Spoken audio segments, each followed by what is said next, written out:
¿Cómo están? Bienvenidos. Es miércoles, es el cruce exacto del río de la semana. Estamos acá para acompañarlos hasta las 9 de la noche. Ustedes saben que este programa se transmite desde la República Argentina, una hermosa montaña rusa apasionante, pero oxidada. Ese es el riesgo, el plus de aditamiento para quienes gustan de la adrenalina. Pueden venir una temporada acá. Nosotros no podemos irnos, así que nos quedamos. ¿Qué es lo que pasó hoy? Freezer, microondas, los dos electrodomésticos de la economía que maneja un poco el gobierno. ¿Recuerdan el congelamiento de las naftas? Bueno, la realidad lleva puesto al congelador, se descongelaron el microondas, 4% sube la nafta. ¿Cargaste ayer? Yo, por ejemplo, dije, ayer tengo que cargar, no cargué. Y hago obsesivamente la cuenta de cuánto me perdí de ahorrar. La verdad es que contra la inflación es muy difícil. Ese cálculo mental obsesivo no lo recomiendo, no sirve. Siempre perderás contra un contexto inflacionario. El contexto inflacionario hace también que el Banco Central, recuerdan la política monetaria estricta, prusiana y de contracción, haya tenido que relajar, aflojar la cincha. 2,5% va a aumentar la base monetaria. Para decirlo en modo simple y sencillo, el circulante existente no alcanza. ¿Por qué? Porque los precios suben, se necesita más circulante para abastecer la demanda. Lo van a explicar después los especialistas que han venido hoy al programa. A propósito de eso, el Fondo Monetario dijo, hey, recuerden que somos socios. ¿Lo charlaron esto con nosotros? Como no lo charló, pues está tan jugado el gobierno, incluso sabemos que va a estar viajando Macri con la CUNSA a Estados Unidos para contarle las novedades al Fondo Monetario de lo que está ocurriendo. Por supuesto, están al tanto de todo, pero digo, el Fondo Monetario dijo, vamos a tener, acompañamos a la Argentina, no le soltamos la mano, palabras más, palabras menos, pero queremos que nos expliquen muy bien exactamente en las reuniones que tendremos próximamente, qué es lo que quisieron hacer y por qué lo hicieron. Bueno, vieron cómo cambia el diagrama de fuerzas, el que te prestó mucho termina siendo rehén y ahora tiene un poco que aceptar las condiciones de la Argentina, el Fondo Monetario Internacional. Todo puede pasar a partir de la Argentina. Y quiero hablarles de Chubut, que es muy preocupante, prácticamente paralizada la provincia. Ustedes recuerdan que el gobernador Arcioni prometió un amplio aumento si lo elegían. Recuerdan que hicimos el chiste ayer y dijimos cumplió, aumentó. Se aumentó y este proyecto de que se iba a aumentar 100% y 80 y 75 y 65 a ministros y vices, bueno, hay una tensión muy grande, el tema no está resuelto, hubo 2 maestros muertos en protestas viniendo en un accidente, hay un paro docente en función de eso y un tironeo muy fuerte por quién tiene aquí la responsabilidad. El gobierno nacional dice, nosotros ya enviamos 1.227 millones de pesos. ¿Qué? ¿No les entró en la cuenta? ¿Acaso no lo ven? Y muestra los tickets, para decirlo de algún modo, de las capturas de pantalla de nosotros ya enviamos ese dinero. Y Chubut dice, y el gobernador, no lo hemos recibido. En esa tensión de una provincia con la nación está la situación hoy. Alguno evocaba, ¿recuerdan cuando estaba de moda en los 80, en los 90 las intervenciones federales? Bueno, uno diría que hay algo sano de la democracia de los últimos años y es que ya es más raro hacer una intervención federal. En algún momento se estimó que eso iba a ser necesario y después se desestimó.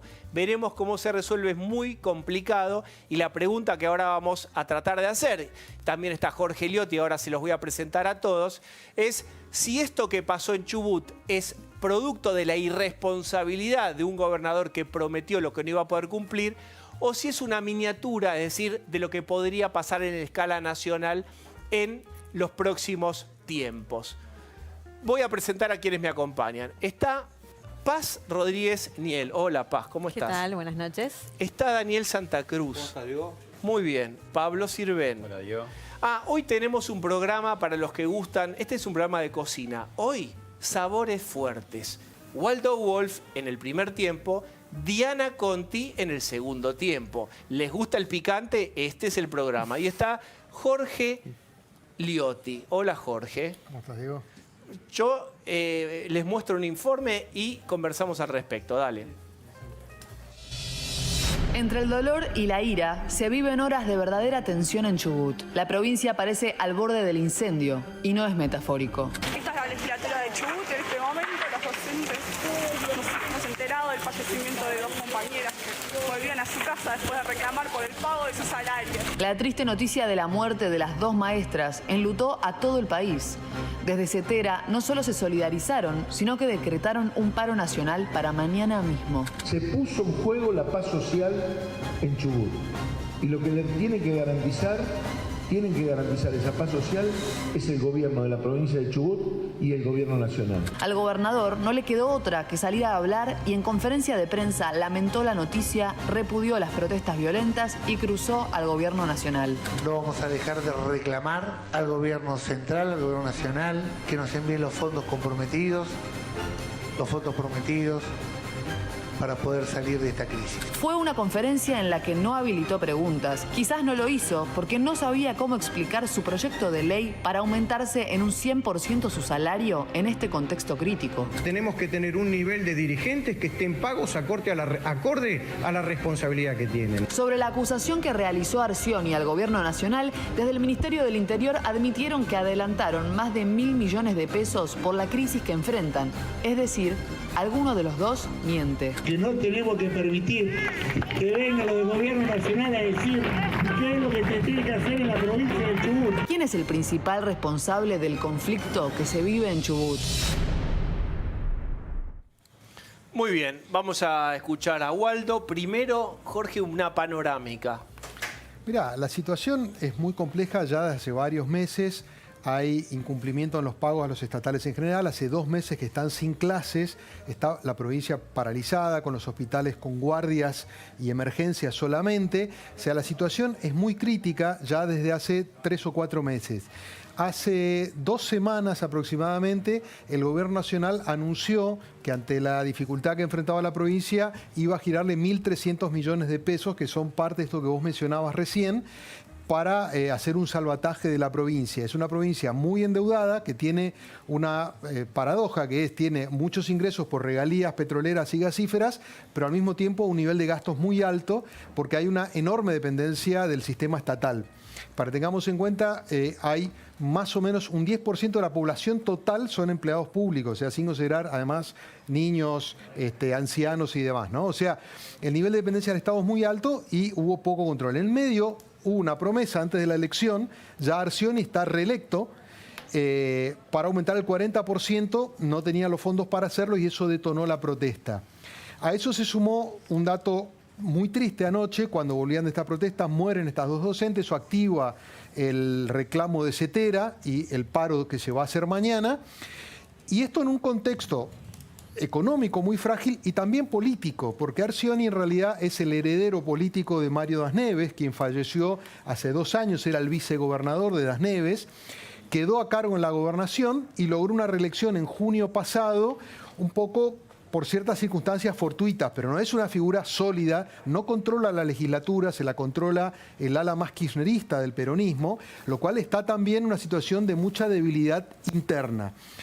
Porque él, ¿cómo lo definiría si tenemos que buscarle una etiqueta política? Mira, él es un hombre que venía jugando muy cerca de Sergio Massa a nivel nacional para que lo ubiquemos en un marco de referencia, y en el último tramo, con el acercamiento de Massa a Alberto Fernández, terminó apoyando la fórmula del Frente de Todos.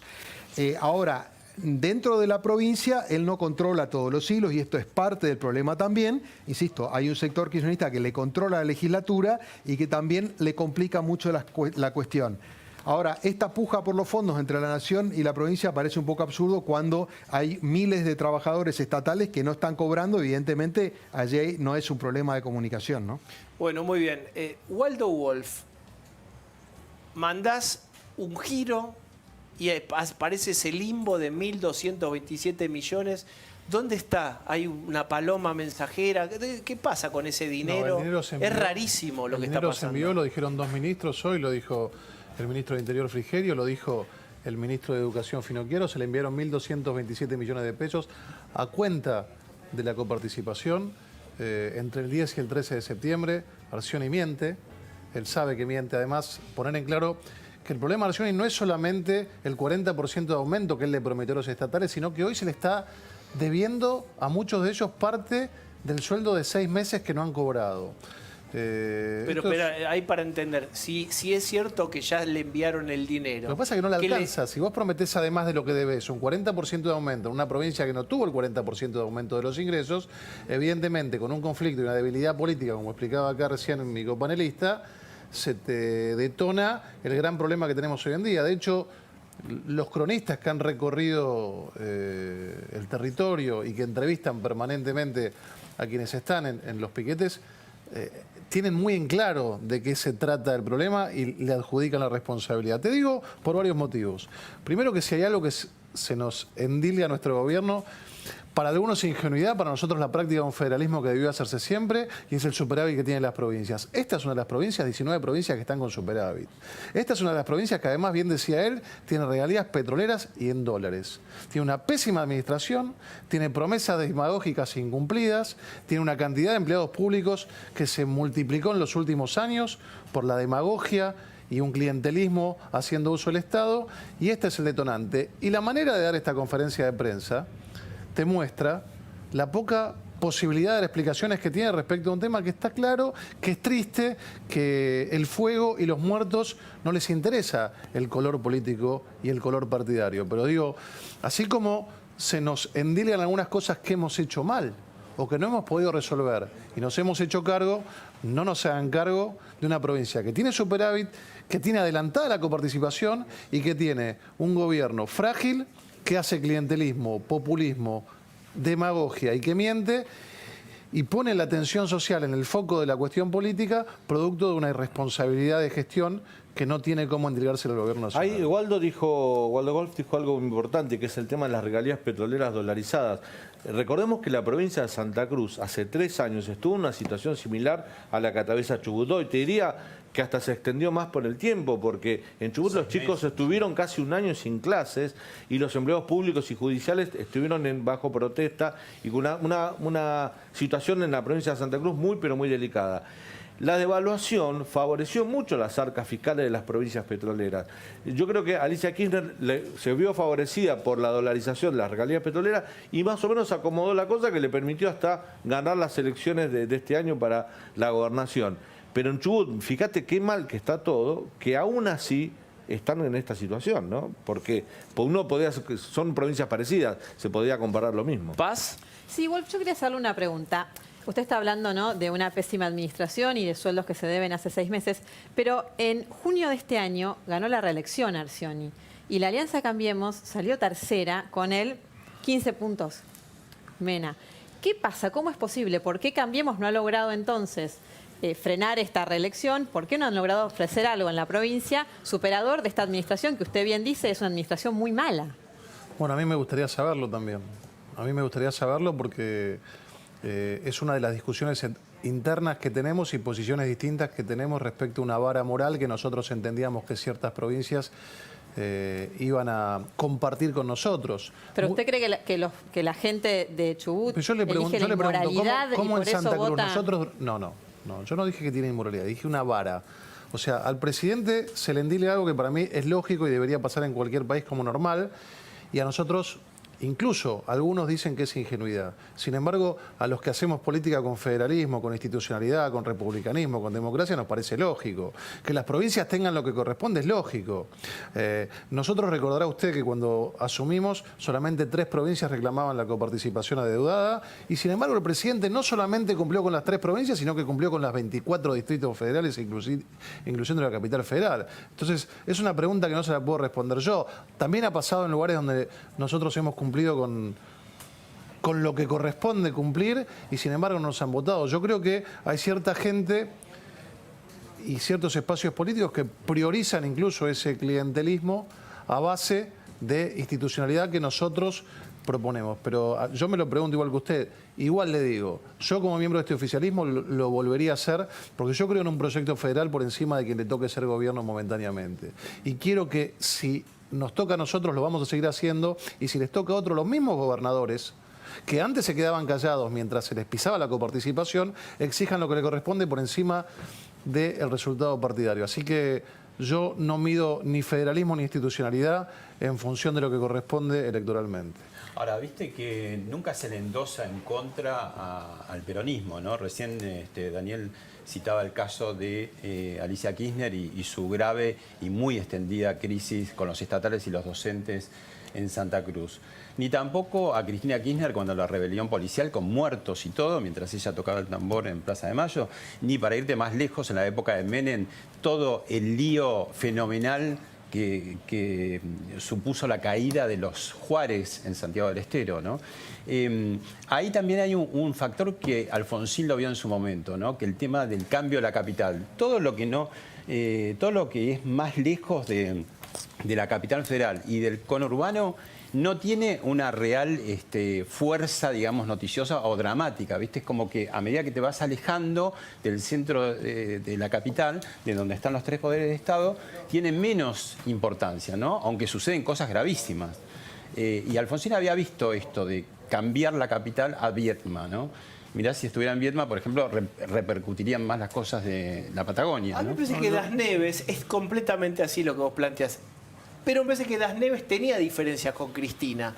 Él en particular, ¿no? Digamos, creo que estuvieron incluso bastante separados o alejados mucho tiempo.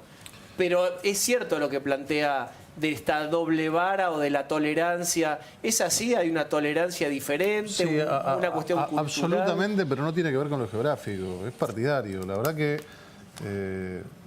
Lo digo, Esto no significa echar culpas a los votantes. No le echo la culpa a los votantes. Yo no solamente a los votantes. ¿Y para quién le echa la culpa? Porque digamos los que votan son los no son los que votan. ¿Por qué esa diferencia? Le pasa a los gremios, le pasa al periodismo en general, no digo a ustedes en particular. La tolerancia hacia ciertos desaguisados que hacen gobernaciones locales no es la misma tolerancia hacia cuestiones de las que incluso nosotros a nivel nacional nos hacemos cargo. Yo me pregunto qué hubiese pasado si esto nos pasara en una provincia que está gobernada por nosotros. Yo me pregunto qué hubiese pasado si esto hubiese ocurrido sin que nosotros liberemos la coparticipación que le asiste a cada una de las provincias. Pero Waldo, ¿me dejás decir algo más dramático y terrible? Imagínate si un amigo de Mauricio Macri hubiera tenido, empresario, la concesión de un ramal ferroviario y por desatender y no hacer mantenimiento un tren hubiera chocado con 50 y pico de muertos. ¿Qué hubiera pasado? Hubieran rodado la cabeza directamente. Digamos, si es por los umbrales y la tolerancia, está claro que hay escenarios que son completamente diferentes. No es el caso de ustedes. Y la repregunta a candidatos, digo, hay todo un statu quo que le tiene muchísimo más permeabilidad y permisividad a ciertos comportamientos de un partido histórico como el peronismo que a aquellos que nos toca gobernar en oposición. Esto está claro, te puedo dar 100 ejemplos y ustedes lo saben perfectamente. Yo ahí no caería en la tentación de empezar con la defensa gremial nuestra y decir, no, porque... Jorge Liotti. A ver, el caso de Chubut está en la agenda de los medios de hace bastante tiempo. De hecho... Por ejemplo, en el caso del diario, hace 2 semanas volvimos a mandar a una persona especialmente, lo habíamos hecho hace 2 o 3 meses antes, porque la crisis está ahí, e inclusive más, si queremos tener una mirada más histórica, también estaba en la época de Das Neves. Probablemente, en parte esto estalla porque Arcioni no es Das Neves. Das Neves era en el fondo un caudillo patagónico, al estilo de lo que estamos acostumbrados, manejaba con mano de hierro y se relacionaba o se identificaba a nivel nacional en función de sus conveniencias. Arcioni es un delfín de Das Neves que, por razones un poco fortuitas, creo que queda inconclusa la respuesta. Diríamos más tonina que delfín, diríamos. Exactamente. ¿Cómo es de la cara? ¿Recuerdan la cara de...? Ahí está, y lo tiene Arcioni para recordarlo todo. Pero además te voy a agregar algo. Espérame, mira, así sabemos de quién estamos hablando. ¿Lo tienen? Solidarizarme con todos los familiares, amigos y con todos los cuerpos docentes de la provincia del Chubut por el lamentable fallecimiento de las 2 docentes en un trágico accidente vial. También no vamos a dejar de reclamar al gobierno central, al gobierno nacional, que nos envíen los fondos comprometidos, los fondos prometidos para poder salir de esta crisis. Ahora sí. Perdón, al margen de que Arcioni miente, y ya lo han dicho hoy altos funcionarios del gabinete. No sé si ustedes recordarán, pero cuando se hizo el último informe en un canal colega de ustedes, el informe que hizo La Nata, se mostró a su jefe de gabinete, que creo que se llama Mazzoni, justificando, diciendo que no iba a permitir los cortes y que iba a reprimir. Y se está reprimiendo en la provincia del Chubut. Se está reprimiendo la protesta social, válida además, porque le están debiendo lo que le prometieron. Entonces, digo, háganse cargo, así como cada uno se tiene que hacer cargo de lo que le corresponde. Esto es algo, hablando de lo que me preguntaba tu colega respecto de medir con la misma vara, que no es así. La verdad que habría que preguntar por qué esta permisividad a un jefe de gabinete, un ministro de gobierno que dice: los voy a llevar presos y no voy a permitir la protesta social sobre una promesa que le hizo el oficialismo provincial. A ver, ¿alguien me puede decir esto? Si el enojo tuviera una dirección, como fuera como un toro que quiere embestir a alguien, ¿ustedes creen que el enojo de la gente de Chubut, de los estatales, va contra el gobierno nacional o contra el gobernador? No, ¿Contra quién va ese toro? No, la protesta es claramente dirigida al gobernador. Inclusive está generando conflictos internos porque, por ejemplo, en la provincia está uno de los yacimientos de Cerro Dragón, es uno de los yacimientos petroleros más importantes. Los trabajadores petroleros no pueden acceder al yacimiento porque hay un corte por parte de los estatales. Entonces terminan enfrentándose trabajadores privados con trabajadores estatales. O sea, hay una situación de caos interna muy peligrosa, sobre todo considerando que acaba de ser reelecto y que todavía ni siquiera reasumió. Sí, está el condimento de la promesa incumplida, ¿no? Esta idea de promesas de campaña, de aumentos que después no pudo dar. Sí, entonces, y un dato que yo no quiero pasar, porque digamos esto se reactivó, se recrudeció aún más a partir de esta decisión insólita respecto del aumento salarial para el gobernador y funcionarios públicos, que en otro contexto podría tener una razonabilidad porque estaban atrasados y demás, pero en este contexto realmente parece ridículo. Una toma de pelo. Sí, él dice que él tuvo que aumentarse a sí mismo para que de esa manera pudiera subir todo el escalafón, pero de todas formas, esto es un aumento a la clase política cuando tenés a los maestros en la situación que tenés. Hay algo que dijo Bueno, de hecho, perdóname, ayer se recrudece el conflicto porque termina después de esta decisión del gobernador con actos de vandalismo frente a la gobernación y frente a la legislatura. Quemaron la entrada a la legislatura. O sea, una situación institucionalmente muy grave. Por eso sale a dar la conferencia de prensa Arcioni hoy. Bien, ¿tiene algo de esto? Si no, yo lo quiero ir girando. Hay algo que dijo Arcioni que puede pasar de largo, pero hay que aclararlo. Arcioni dice que el gobierno se demora en mandarnos los fondos, el gobierno central, los fondos que se comprometieron en enviarnos. Son fondos de adelanto de coparticipación. No es una deuda que tiene el gobierno nacional con la provincia, sino que se comprometieron en adelantarle plata, o sea, a cuenta de la coparticipación. Es decir, que las cuentas estaban mal desde antes, ¿no? La pregunta que yo me hice en el inicio es: ¿tiene la singularidad de la promesa y del mal manejo de Arcioni esta provincia, o es algo que se podría replicar en otras provincias por un contexto complicado económico general? Liotti, ¿qué piensa? Después... No, sí, para mí se puede replicar en otros lugares. En este momento el punto crítico es Chubut, en otro momento fueron otras provincias. Lo cierto es que en líneas generales, como decía recién el diputado, las provincias están más holgadas de fondos, pero en un contexto de recesión e inflación, si no administran y cuidan fondos, es muy complicado poder sortear la situación, ¿no? Bien, Waldo, ¿qué ibas a decir? En un contexto de clientelismo e irresponsabilidad política se puede repetir. Mirá el caso de la quita del IVA a los alimentos. Había 63 proyectos presentados por los diputados de los gobernadores en el Congreso. Cuando nosotros lo tratamos, presentaron todos una demanda, se pusieron todos de acuerdo para que no se haga ante la Corte Suprema de Justicia. ¿Por qué? Porque también en épocas de bonanza muchos lo utilizaron esto para hacer clientelismo y para aumentar el plantel de empleados públicos, tanto provinciales como municipales. Esto es tangible. Mira, en los últimos 12 años hay un cuadro que anda dando vueltas. El promedio de aumento de las provincias de su personal ha sido del 70%. Bueno, cuando vos utilizás las provincias para que provincias llegan a tener hasta el 69% de la población activa como empleado público, bueno, lógicamente declamás por un lado que hay que quitarle el IVA a los alimentos y el mismo día te presentás ante la Corte Suprema pidiendo de que no se haga. Es irresponsabilidad política, es demagogia, es clientelismo y tiene que ser denunciado. En un rato vamos a preguntarle esto a Diana Conti, que tiene que ver con el juez de Dolores. Alejo Ramos Padilla. Alejo Ramos Padilla, que es el que él sí tomó la demanda de un, y asístanme, intendente de Villa Gesell para impedir el 21% de IVA sobre los alimentos. Bueno, ¿cuál es tu mirada sobre eso? Después le vamos a preguntar a Diana Conti, porque es un poco lo que vos planteabas. Había mucha expectativa por ponerle plata a los argentinos en el bolsillo. ¿Por qué no reducen el IVA a alimentos? Lo venimos escuchando hace 3 años, 4 años casi, 3,5 seguro, y ahora aparece esto. ¿Vos ves alguna mano oscura allí o te parece natural que haya, por una cuestión de ajedrez político, esto?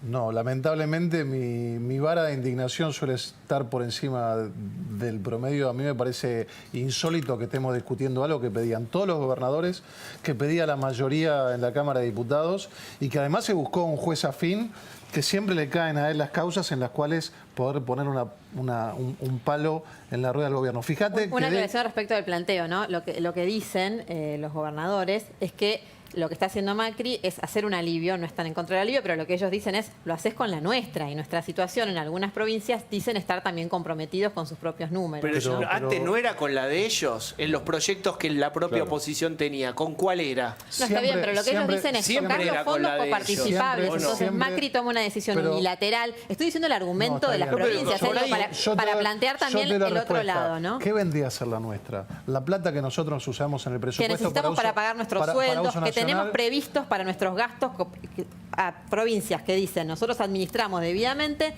tenemos pero eso es previsto para nuestros gastos. Eso es recortar una postura institucional que ha tenido el marco de gobernadores siempre. Si el marco de gobernadores, a través de sus representantes, tanto en la Cámara de Diputados como en la Cámara de Senadores, presentaron 63 proyectos pidiendo la quita del IVA, sabían que la presentación de ese proyecto iba a ser con la plata que le correspondía a ellos con participación. ¿Sabés por qué lo hicieron? Porque pensaron que el gobierno le iba a decir que no. Lo mismo que con la emergencia alimentaria. Y cuando el gobierno le dice que sí, hacen como Moltero. Ponen los huevos en un lado y gritan en el otro. No, pero no salió por ley, ¿no? Y eso también es una de las cosas que cuestionan en las presentaciones. Bueno, tienen hasta ¿por qué no se hizo por ley en vez de hacerlo por un decreto? La quita del IVA, y convengamos que es hasta el 31 de diciembre. El próximo gobierno, sea Alberto Fernández o Macri, podrán quitar este beneficio o poner un proyecto de ley en el Congreso. Te tiro una última bola de la noche y ya te agradezco, vos que sos arquero, te pateo una última. Hablábamos con Liotti ayer. Todo el mundo, sabés que somos todos los Salieris de Liotti y le robamos melodías a él, lo hemos dicho muchas veces acá. Hablábamos sobre 2 discursos posibles del gobierno. Un sector del gobierno es el que dice yes we can, sí se puede, y va esta gira de Macri, 30 ciudades, territorio, mate, alfajores, tortas fritas. Los globos y la sofisticación del Big Data lo guardamos en un cajón y nos olvidamos de eso y vamos a embarrarnos un poco a ver si así se levanta. Voluntarista, si vos querés. Rogelio Frigerio tiene otro discurso que, si vos querés, del voluntarismo al realismo, que es evitemos otra vez el vamos por todo, hagamos fuerza y vayamos al balotaje para equilibrar los poderes. Como diciendo, hey, ¿estás enojado con nosotros por la economía? Dame la mano. Vení a acompañarnos a frenar otro posible retorno del vamos por todo. Vamos juntos al balotaje. Después hacé lo que quieras. Elegí A o B. No, voy a lanzar el wolfismo que tiene un solo adepto, que soy yo y seguramente mi madre, que me estará mirando.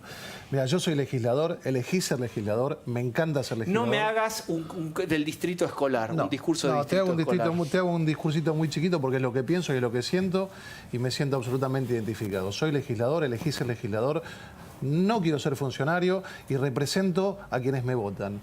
Si es una persona, tengo la obligación de representarla. Y si es el 45% y esto nos lleva al balotaje, lo voy a seguir haciendo. Y hay que terminar con creer que los proyectos están asignados solamente por el éxito.